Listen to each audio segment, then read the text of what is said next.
I'm in the medieval village of Mastiha on the south side of Chios, an island in the northeastern Aegean, exploring the incredible cornucopia of flavors that this island has to offer. I'll learn how to roll makaronia spartu, handmade pasta, and harvest exotic mastiha. In the kitchen, I'll make a tangy black-eyed pea salad with mastiha vinaigrette. The addition of that mastiha adds this really, really unusual flavor to it. An aromatic chicken braised with quince. They do look rather like potatoes, but they're a lot more flavorful.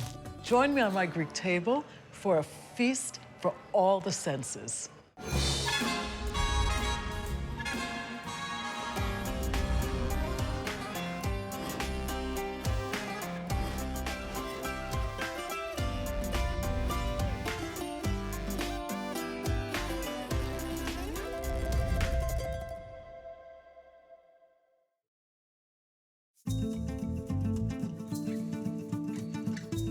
Chios, an island of 30,000 inhabitants in the northeastern Aegean, is truly one of the most storied places in Greece. Black sand beaches, architectural masterpieces, trees that cry, and ship owners. These are some of the things that have made Chios and its illustrious history stand the test of time.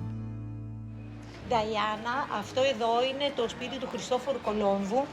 Locals are quick to tell you that Christopher Columbus lived here in the town of Pyrgi before setting sail for the New World. But that claim to fame is hardly the pinnacle of Chian glory.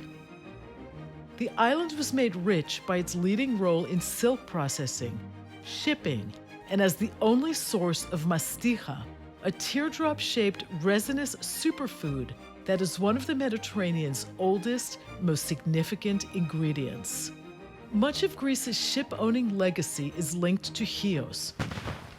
And indeed, without the local fleet, Greece would not have won its War of Independence against the Ottoman Turks in the early 19th century. The island, rich in natural beauty and strategically perched, is home to many unique foods and recipes. Chios is known for its citrus fruits, mainly mandarins, for its spoon sweets, local pasta, a few distinct cheeses, and some of the most delectable pastries in Greece. I'm headed to the village of Pyrgi, known as the Painted Village, for its unique geometric patterned buildings. Here, women string a special variety of tomatoes together like rubies that dangle in clusters from the rafters outside many a home. Δηλαδή για να έχει αυτή τη γεύση πρέπει να είναι άντρο, δηλαδή να έχει έλλειψη του νερού, το οποίο το κάνει πολύ έντονη γεύση. Ναι. When these tomatoes are hand squeezed, they make an intensely rich tomato sauce, another local specialty. Pyrgi is one of 24 towns that produce mastiha, an ingredient that adds an enticing flavor and tremendous health value to many Greek dishes. Mastiha has been harvested since antiquity, and its history is celebrated at the Mastiha Museum. Καλημέρα. Καλημέρα. Εγώ κάπου σε έχω ξαναδεί στην τηλεόραση. τηλεόραση. Ναι, μια εκπομπή που έκανα εδώ. Παναγιά μου, ναι, εγώ ήμουνα στο άλλο μου σπίτι. Α, ναι. Ναι. Wow, this is amazing. This is mastiha. It's the resin that comes from the mastiha trees. It's really hard to describe. Almost like if you've ever smelled church incense, that's kind of what it tastes like. But it's delicious. It's very subtle. It's very piney, almost earthy. It's not sweet, obviously. It's a natural chewing gum. And Anna, Kyria Anna, is telling me that I can chew this little piece all day, until the evening if I want. In a field just outside of town, Iakovos Fistes is going to show me how to collect mastiha. These mastiha groves have been in his family for generations. Τον Ιούνιο, τέλη Ιουνίου, αρχίζουμε και ρίχνουμε το χώμα και ρίχνουμε αυτό το ασβεστούχο χώμα για να πέσει πάνω η μαστίχα καθαρή. Και αρχές Ιουλίου αρχίζουμε και πληγώνουμε το δέντρο για να δακρύσει να πέσει η μαστίχα. Μάλιστα. Αυτό, όπως το βλέπουμε τώρα, είναι στο τελικό στάδιο της συγκομιδής. Μάλιστα. Και το αποτέλεσμα είναι αυτό που βλέπετε κάτω. Και αυτό εδώ. Ναι. Μπορώ να το πιάσω. Αμέ, είναι ξερό αυτή τη στιγμή. Ωραία. Και αυτό θεωρείται καθαρό τώρα. Αυτό θεωρείται, ναι, είναι η πρώτη ποιότητα. ό,τι είναι πάνω στο δέντρο είναι η πρώτη ποιότητα. Είναι το α που λένε στην Ένωση Μαστικοπαράγων. Μάλιστα. Αυτό δηλαδή το μασάζ έτσι όπως Ναι, είναι. το μασάζ όπως είναι. Εγώ θα σας δείξω πώς γίνεται το κέντημα, πώς στάζει τη μαστίχα και πώς τη μαζεύουμε. Ωραία. Ωραία. Λοιπόν, πιάνουμε τον κορμό και με αυτό εδώ το εργαλείο που είναι το κεντητήρι, πιάνουμε και κάνουμε πληγές. Βάζουμε πάνω στον κορμό και τραβάμε. Βλέπετε, όχι πολύ βαθιές, για να μην βγάλουμε το φλοιό και μετά αυτό ξεραίνεται αν φύγει ο φλοιός και δεν στάζει πια. Δηλαδή, αν έρθουμε την επόμενη χρονιά, αυτό είναι ξερό. Αυτό τώρα, την άλλη εβδομάδα που θα έρθουμε εδώ για να ξαναπεράσουμε από την άλλη πλευρά, θα δούμε ότι θα έχει δακρύσει. Και αυτό ανάλογα την καθαρότητά του έχει 5 κατηγορίες που εξαρτάται και η τιμή του. Μπορώ να δοκιμάσω λίγο το κεντά. Ορίστε. Δηλαδή... Θέλει λίγο δύναμη. Ένα τράβημα. Ναι, ένα τράβημα. Λίγο, σφίξτε το λίγο. Το χέρι σας μόνο να μην χτυπήσετε. Ορίστε, κάτσε να σας δείξω εγώ. Θέλει δύναμη. Ναι. Αυτό είναι. Αυτό, Κοιτάξτε που δακρύζει επί τόπου. Ναι. Wow. Έχει τρομερή ιστορία. Έχει τρομερή ιστορία. Με αυτά έχουμε μεγαλώσει και θα συνεχίσουμε να ασχολούμαστε με αυτά.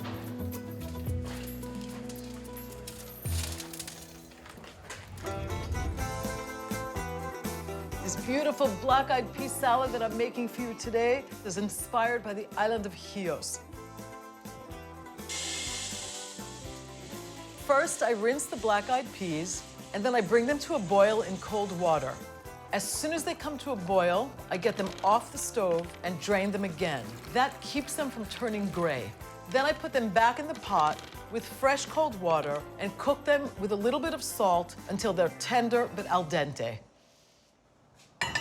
I just drained the black-eyed peas, and I'm just gonna finish cutting my onion. This is a very, very simple salad. The only additions to it are pungent red onions and a little bit of celery. You want that beautiful crunch on the celery. And I've got this beautiful, fresh, very tender dill here. And this will add a little bit of color and a really nice, almost grassy flavor to the earthiness and that almost smoky flavor of black-eyed peas. Black-eyed beans are still warm, and you can enjoy this salad as a warm salad, as a salad at room temperature, or even chilled. The onion and the celery go in next. A little bit of chopped garlic. This is a very robust salad. And this beautiful dill. Next, I'm making the salad dressing. And what gives it that little special twist from the island of Chios are these beautiful crystals, Mastiha. It's going right into the mortar. You have to crush the crystals. And remember, they're a natural gum. So in order to do that, you want to add a little bit of salt so that the Mastiha doesn't stick to the mortar. If I was making something sweet, I'd add a little bit of sugar, not salt. Then you just basically work it. You want to do it gently so they don't pop out of the mortar. Never do this in a spice grinder because you'll destroy the blades. Mastiha is sticky. And I just got this incredible perfume, that beautiful piney resinous aroma. Now I'm gonna get the dressing going, and it's a pretty simple vinaigrette, a lemon vinaigrette. So remember, always add acid before fat. And my extra virgin Greek olive oil. You whisk the fat into the lemon juice until you get a beautiful emulsion. I'm gonna add a little bit of mustard to this. You can use any mustard. I like to use Dijon or Greek mustard, which is made in the Peloponnesos. The Mastiha.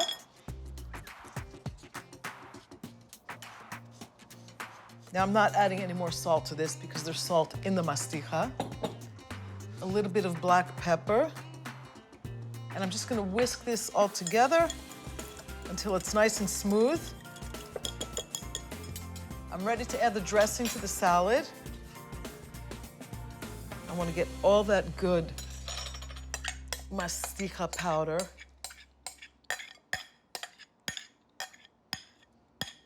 You can find Mastiha in crystal form. You have to crush it yourself, or you can buy it already as a powder. I like to add one last touch, which is one of my personal favorite seasonings, pink peppercorns. It just gives the salad, first of all, it gives it really beautiful color and a really nice, there's almost a floral quality to pink peppercorns that I think works really nicely in here. I'm just gonna toss this all together, and this is Greek island health in a bowl. One of the easiest, healthiest, and also most unusual dishes because the addition of that Mastiha adds this really, really unusual flavor to it. Almost a beautiful musky, almost like an incense flavor. I'm ready to serve this. You can also enjoy this as a mezze. It can be on a table with a bunch of other things, with maybe a little cheese pie or some olives, a little bit of ouzo, a glass of white wine. I'm gonna add a little bit of color to this. There's these beautiful pink peppercorns that I'm so fond of. Well, if black-eyed peas were jewelry, this is what it would look like. They look like these beautiful beads with all this lovely color in here. And I suspect a very beautiful, subtle Mastiha flavor. Let's see. It's really lemony. The dill just perks everything up. But that underlying incense-like flavor of that resinous spice, Mastiha, which is so unique, just gives this simple black-eyed pea salad something really exotic.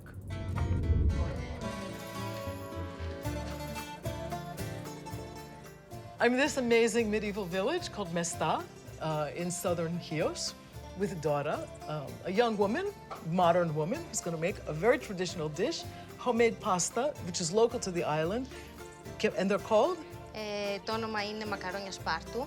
Σπάρτος είναι αυτό το ξύλο. So they're called pasta macaronia spartu. This is the name of the reed. It comes from a flower that grows in the springtime, which refers to this little stick here. So I'm very interested to see what you're going to do. Ωραία. Μέσα εδώ βάζουμε αλεύρι. Okay, Αλεύρι αλάτι. Flour and salt. Okay, Ελαιόλαδο. Olive oil. Ελαιόλαδο και νερό. And water. The water's warm. Το περίεργο με αυτά τα μακαρόνια είναι ότι δεν έχουν αυγό μέσα. Το παρατήρησα. Τι περιμένετε τι ψάχνετε με την ζύμη? Πρέπει να είναι λία στο τέλος. So it has to be smooth. The dough has to be smooth. Και να μην κολλάει στα χέρια. Δεν θέλει άλλο, απλά θέλει πολύ ζύμωμα τώρα. Και τι είναι κάποια από τα πιάτα που φτιάχνετε με τα... Αυτό, τα μακαρόνια σπάρτου, το κάνουν με κόκορα κρασάτο. Τι ωραία. This is the traditional way to serve this pasta is with the Chios equivalent of coq au vin, a rooster cooked in wine sauce. Και μετά ξανά για να κάνει ελαστικότητα. Είναι σφιχτή ζύμη. Ναι, είναι σφιχτή. Αυτό τώρα κανονικά πρέπει να αποκτήσει θερμοκρασία, να γίνει ζεστό. So you have to, the kneading actually heats the dough that's in her hand. Γι' αυτό πρέπει να το δουλέψεις. Και δεν πρέπει να κάνεις πολύ ζύμη, γιατί δεν μπορείς να τη δουλέψεις. And that's why she's making just a little bit of dough, because if it was a larger amount, she wouldn't be able to work it that way. Είναι πολύ σφιχτό. Yeah, it's very firm. Θέλεις να κάνεις και εσύ? Και πόση ώρα το ζυμώνεις? Κανονικά 20 λεπτά. Wow, so it needs about 20 minutes of kneading. Λοιπόν, το δοκιμάζεις τώρα. Κάνεις βαλάκια. Το δουλεύεις πάλι στο χέρι λίγο. Κλείνεις. Πατάς με το πάνω. Okay. Κόβεις. So this is squeezing here at the top and pushing out. Ξυλάκι, μπαλάκι. So you make a ball, then what do you do? Oh, you make a little indentation. Γύρω. Κλείνουμε. Δεν θέλει πίεση γιατί κολλάει πάνω στο ξυλάκι.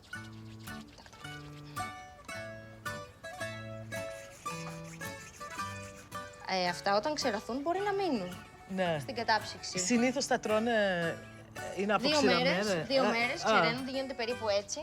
Δεν είναι τελείως σκληρά. Όχι, δεν είναι τελείως σκληρά. Και μετά τα βάζεις σε βραστό νερό. με αλάτι, όπως τα μακαρόνια, Ναι. κανονικά. Απλά επειδή βγάζουν πολύ άμυλο, που έχει το αλεύρι μέσα, τα ανακατεύει συνέχεια. Θέλουν γύρω στα 25 λεπτά βράσιμο, κάπου εκεί.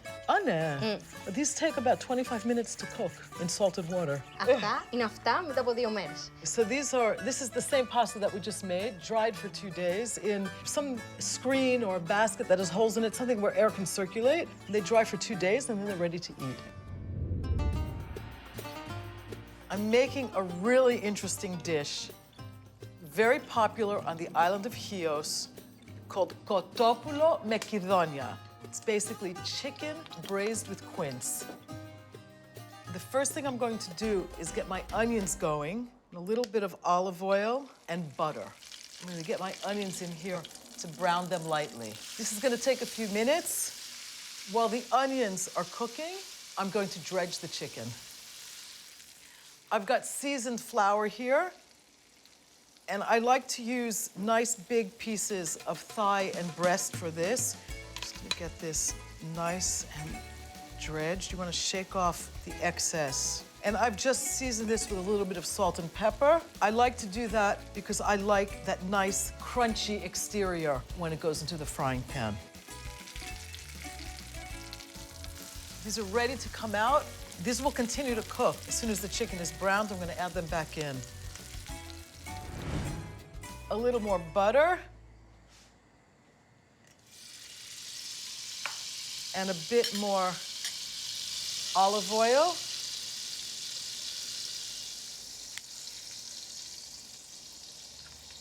And shake off the excess if there's too much flour on here. And get this into the pan carefully.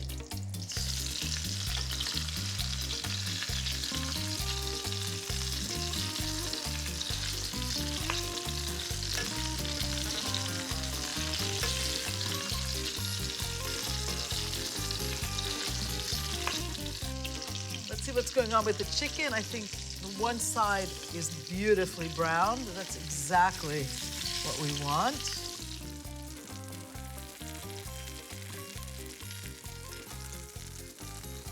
While the chicken is finishing up here, I'm gonna get started on the quince.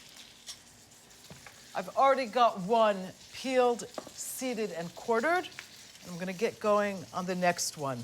It's a little bit hard. Okay, there we go. There's a little Julia Child moment there. It's easier to peel if you cut it first. Quince is one of the oldest fruits in the Mediterranean. It's been esteemed since antiquity. Some people think it might even be the apple of discord that kind of an indirect way started the Trojan War. It's called kidoni in Greek, and it's been associated with Crete, kidonia. You want to get the core out, which is a little bit tough. There we go. And you want to add this to acidulated water or just sprinkle it right away with a little lemon juice because they will discolor very quickly. Chicken is nice and brown. Got that beautiful golden color. It's exactly what we're looking for. And by doing this, you sear in all those beautiful chicken juices and all the flavor. Next, I'm just adding my onions back to the chicken.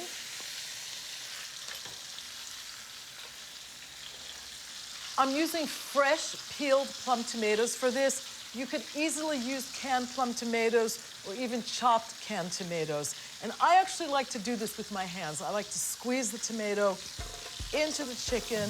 I like those uneven pieces. I like that rustic look. Even though this is rather a sophisticated dish, I don't worry too much about the seeds. I just think it looks really pretty like this. You get all that beautiful tomato juice. A little bit of white wine goes in next.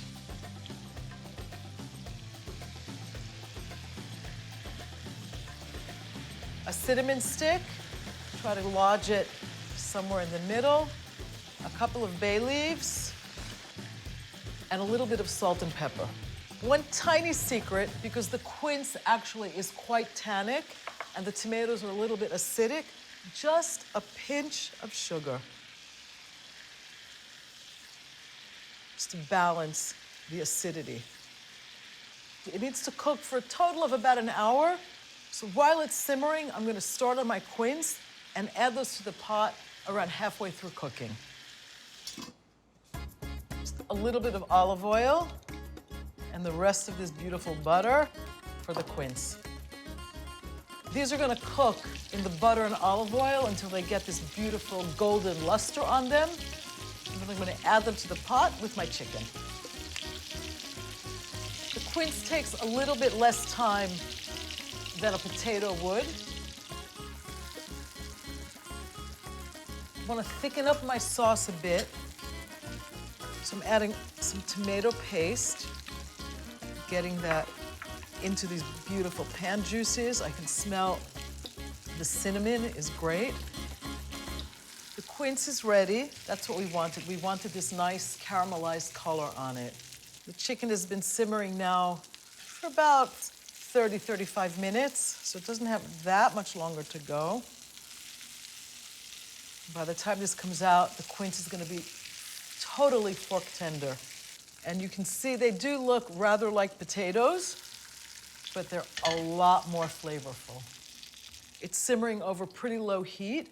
This needs probably about another 20, 25 minutes. And I just want to add the absolute last ingredient to go in here, chopped fresh mint. The mint goes really nicely with the sweet but also slightly tannic flavor of the quince.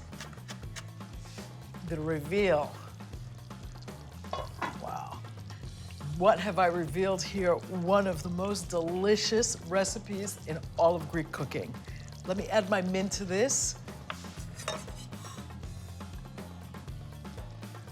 I'm just gonna get this in, sprinkle it around, and gently stir it in.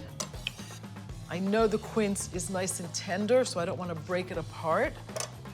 I am very excited about sharing my kotopoulo με κυδόνια, chicken and quince. Beautiful piece of chicken breast, a slice of quince. It's nice and caramelized, and a little bit of these delicious pan juices on top. Just calling out for some good bread. Looks really pretty.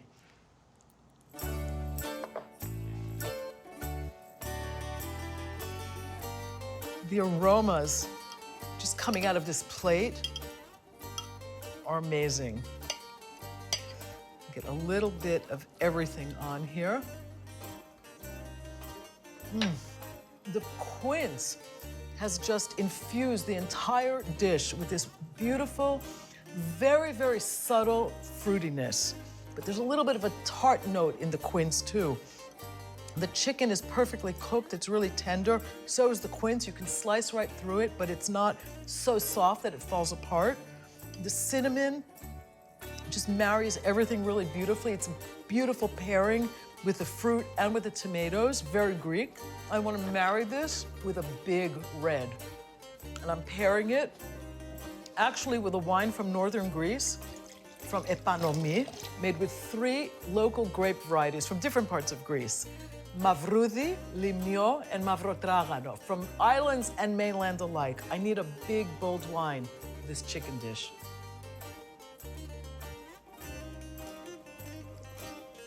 And this wine has this beautiful plum flavor, lots of raisin and earthy qualities like mocha. And it is a really nice pairing with this lovely fruit and cinnamon infused braised chicken dish. Ησυχία.